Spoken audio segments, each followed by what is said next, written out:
Hi there, let's discuss who versus whom. Who and whom এই দুইটাই হচ্ছে pronouns.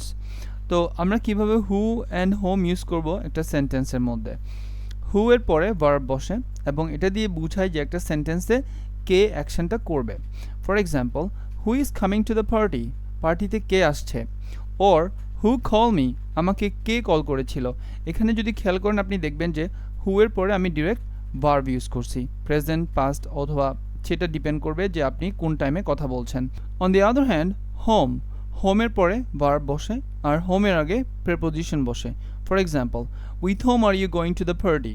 তুমি কার সাথে পার্টিতে যাচ্ছ? Or to home should I give this letter? আমি এই চিঠিটা কাকে দিব?